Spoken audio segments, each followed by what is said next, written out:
नमस्कार, आप देख रहे हैं द CI न्यूज। देश दुनिया की 25 बड़ी खबरों में स्वागत है आपका। चलिए जानते हैं आज देश दुनिया की 25 महत्वपूर्ण और बड़ी खबरें।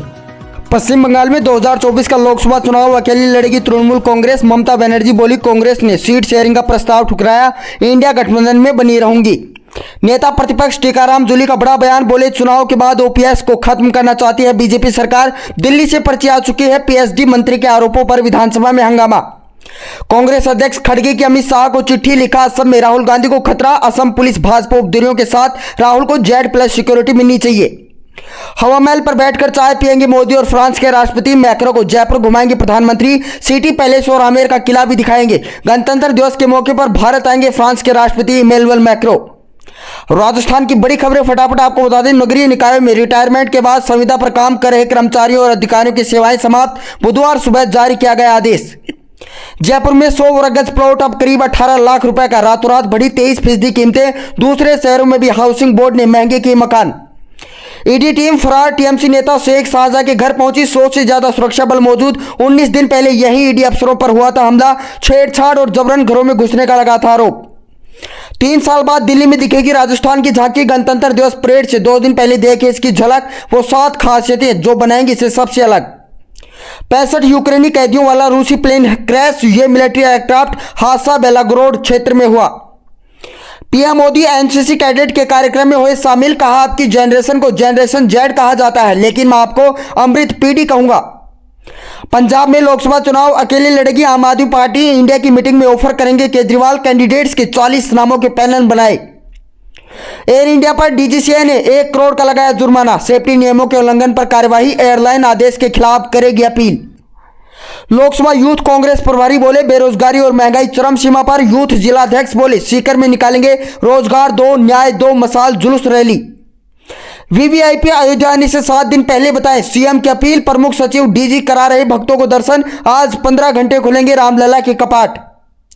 ज्ञानवापी ASI सर्वे की रिपोर्ट हिंदू मुस्लिम पक्ष को सौंपी जाएगी। वकील विष्णु शंकर जैन ने कहा, कोर्ट में सहमति बनी कि रिपोर्ट की हार्ड कॉपी दोनों पक्षों को दी जाए। मनोज जरांगे का विरोध मार्च पुणे पहुंचा, बोले जान देने को तैयार, मुंबई में ताकत दिखाएंगे। सुप्रीम कोर्ट में मराठा आरक्षण पर सुनवाई आज। वडोदरा नाव हादसे में VMC का पूर्व development officer arrest. Kotiya Projects company के पार्टनर समेत अब तक 8 आरोपी गिरफ्तार। बिहार की पूर्व मुख्यमंत्री कर्पूरी ठाकुर, उनकी 100वीं जयंती पर भारत रत्न देने की घोषणा। बिहार में सियासत, JDU और RJD की आज अलग अलग रैली। PM ने कर्पूरी के बेटे रामनाथ को किया phone. Crime capital Uttar Pradesh के मुजफ्फरनगर से क्राइम का सफाया करने वाली IPS नवनीत शिकेरा की कहानी। 15 महीने में 55 एनकाउंटर, जानलेवा हमला हुआ। अंग्रेजी न आने पर नहीं मिला था एडमिशन। 1996 बैच के IPS अधिकारी हैं नवनीत शिकेरा। मुंह पर कपड़ा बांधकर राम मंदिर पहुंचे अनुपम खेर, सोशल मीडिया पर शेयर किया भीड़ का वीडियो। पहले दिन कश्मीरी परिधान में पहुंचे थे अभिनेता। दिल्ली पोल अफसर के नोट से खलबली, आम चुनाव की टेंटेटिव तारीख 16 अप्रैल लिखी। इलेक्शन कमीशन ने दी सफाई, कहा यह सिर्फ अधिकारियों के रेफरेंस के लिए। अयोध्या में भीड़ बेकाबू, लखनऊ से स्पेशल बसें बंद। योगी आदित्यनाथ अयोध्या पहुंचे, यूपी के प्रमुख सचिव गृह और DG लॉ एंड ऑर्डर को भी बुलाया। संसद की सिक्योरिटी में अब CISF ही, बजट सेशन से 8 दिन पहले ही सौंपी जिम्मेदारी। पार्लियामेंट स्टाफ को निर्देश, कॉम्प्लेक्स में फोटो वीडियो न ले। इजरायली सैनिकों ने फिलिस्तीनियों के 16 कब्रिस्तान तोड़े। नेतन्याहू बोले जंग नहीं रोकेंगे। गाजा में अब तक 25,000 लोगों की मौत। 30% गिरावट के बाद आज जी का शेयर 6.5% चढ़ा। सेंसेक्स 689 अंक की तेजी के साथ 71,060 पर बंद। निफ्टी भी 215 अंक चढ़ा। शिमला शहर में इंफ्रास्ट्रक्चर डेवलपमेंट पर खर्च होंगे 100 करोड़ रुपए। बिजली की तारें होंगी अंडरग्राउंड। हिमाचल प्रदेश सरकार ने राज्य में पर्यटन महत्व स्थलों को सौंदर्यीकरण और आधारभूत संरचना यानी इंफ्रास्ट्रक्चर डेवलपमेंट की कर रही कोशिश। केंद्रीय मंत्रिमंडल ने कोयला गैसीकरण परियोजनाओं के लिए 8,500 करोड़ रुपए की प्रोत्साहन योजना को मंजूरी। कोयले से गैस बनाने की परियोजना को मिलेगी मदद। प्रधानमंत्री सूर्योदय योजना से राजस्थान को कितना लाभ, जानिए आवेदन का पूरा तरीका। प्रधानमंत्री मोदी ने सूर्योदय योजना की घोषणा की, जो देश में पिछड़े वर्ग की विद्युत जरूरतों को करेगी पूरा। राजस्थान की सोलर इंडस्ट्री में सूर्योदय योजना के तहत 25,000 करोड़ रुपए का निवेश होने की उम्मीद। यूपी से लोकसभा चुनाव की हुंकार भरेंगे PM मोदी। बुलंदशहर में 19,100 करोड़ रुपए की परियोजनाओं की देंगे सौगात। पंजाब में 30 जनवरी को होगा चंडीगढ़ मेयर चुनाव। बिना किसी सुरक्षाकर्मी समर्थकों के आएंगे पार्षद। हाई कोर्ट का बड़ा आदेश। राजस्थान में बंद हुई ओल्ड पेंशन स्कीम, एनपीएस लागू, भजनलाल सरकार ने पलटा गहलोत का एक और फैसला। प्राण प्रतिष्ठा है राष्ट्र उत्सव या बीजेपी का इवेंट? राम मंदिर का लोकसभा चुनाव पर होगा क्या असर? जाने सर्वे में लोगों की राय। सीएम ममता बनर्जी का हुआ एक्सीडेंट, हादसे में हुई घायल। वर्धमान में बैठक मीटिंग से लौटते वक्त हुआ हादसा, सर में लगी चोट। मणिपुर असम राइफल के जवान ने 6 गैर मणिपुरी सहयोगियों पर की ओपन फायरिंग, फिर खुद को मारी गोली। राजस्थान में सत्ता परिवर्तन के बाद भजनलाल सरकार ने अशोक गहलोत का एक और फैसला पलट दिया है। सीएम भजनलाल शर्मा ने ओल्ड पेंशन स्कीम को बंद करने का फैसला लिया है। भजनलाल सरकार ने पहली नियुक्ति में ही कर्मचारियों पर एनपीएस लागू कर दिया है। सरकार ने कृषि विभाग में 25 सहायक कृषि अनुसंधान अधिकारियों को नियुक्ति दी है। इसमें एनपीएस का जिक्र है, जबकि ओपीएस का कहीं भी जिक्र नहीं। मतलब साफ है कि राजस्थान में पुरानी पेंशन योजना लागू नहीं होगी। दिया कुमारी साफ करेगी तस्वीर। बता दें कि राज्य की डिप्टी सीएम और वित्त मंत्री दिया कुमारी ओपीएस के बारे में सरकार का दृष्टिकोण साफ करेगी।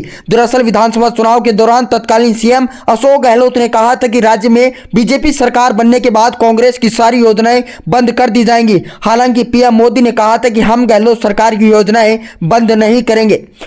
पीएम सूर्योदय योजना से राजस्थान के लाखों लोग लाभान्वित होंगे। राजस्थान की सोलर इंडस्ट्री में सूर्योदय योजना के तहत 25,000 करोड़ रुपए का निवेश होने की उम्मीद। राजस्थान सोलर एसोसिएशन ने 25,000 करोड़ के निवेश का अनुमान लगाकर ऊर्जा सचिव आलोक गुप्ता से मुलाकात की। एसोसिएशन के अध्यक्ष सुनील बंसल के नेतृत्व में प्रतिनिधि मंडल ने रूफटॉप सोलर प्रोजेक्ट को प्रोत्साहन के लिए सुझाव भी दिए हैं।